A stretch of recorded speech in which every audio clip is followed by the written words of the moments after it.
Preto za tým nie... Preto za...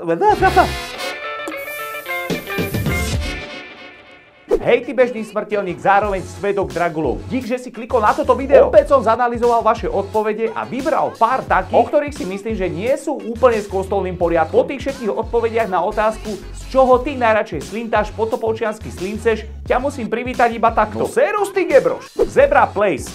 Najviac slintám z penisu mojej priateľ. Zebra už podľa niku a profilovky prezrádza, že najradšej má Afriku, čiže teplé miesta. Čiže ma vôbec neprekvapuje, že jeho frajerka má dučalu medzi nohami. Alebo že by to bolo úplne inak. Zebra je zo silno veriacej rodiny a do hlavy mu vtlkali, že sex až po svadbe. A aj preto cez stále zapnuté frajerkine rifle nemal jak zistiť, čo jeho frajerka skrýva pod povrchom. Nemal ani tušenia, že jeho stará má joystick medzi noží. A čo má teraz chudák robiť? Že namiesto klasickej súlože sa s ňou radšej mečuje v štýle, že ja už neoládzem zlatko, tak ma už pichni. Alebo má ísť pravdou von a už konečne rodičom povedať pravdu, že prečo niekedy chodí tak na široko. Odpovede hádžeš na YouTube a na Facebook. Zebra vám bude vďačný za každú konštruktívnu odpoveď. Benatar.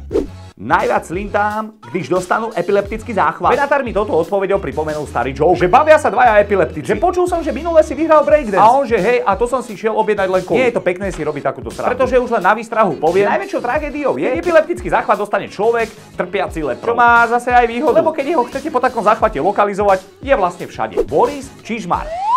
Odpoveď, keď tenistky vzdychajú. Boris touto odpoveďou otvoril 13. komnatu všetkých chlapov. Lebo koho nevzrušujú vrieskajúce tenistky, ja keby nežijú. Dočítal som sa, že za hlasnými vzdychmi nie je taktika, aby sa superka z toho revu dogrcala, ale že vďaka tomu baby dostanú do plúc viac vzduchu a dokážu sa tým viac oprieť do údelu. Preto žiadne porno za tým nehľadaj, ty penista.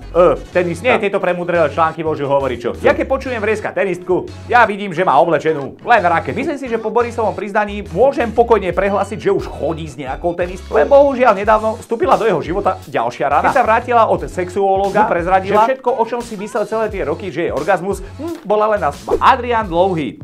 Odpoveď, keď ty pekná učiteľka vypučí prdel pri vedľajšej lavici. Tu je jasný dôkaz, že Adrián je už vo veľmi silnom produktívnom veku, kedy začína miešať spermie s alkoholom. Podľa gramatiky mu skôr odporúčam miešať mozog so slovenčinou. Adriánovi napriek tomu trochu závidím, lebo ja keď si spomeniem na svoje učiteľky zo základky, ktorý by som sa tešil, že vypučili riť pri vedľajšej lavici. Sorry, ale nedá sa inak, pretože väčšina mojich učiteľek mala podobne hebkú pokožku ako tá stará z Titanic. Víš, keď na konci hodila do mora ten šperm, ktorý všetci hľadali, ale ona ho mala vo fertuške schovaný. Tomu sa hovorí fail. Pacan.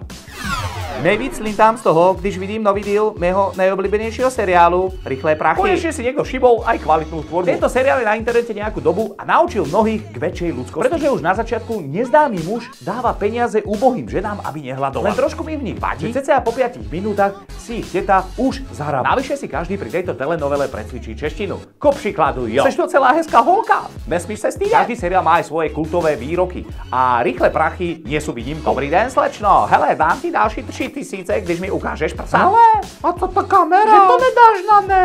To je jenom pro mňa. A stihol si vytáhnuť? Jasne.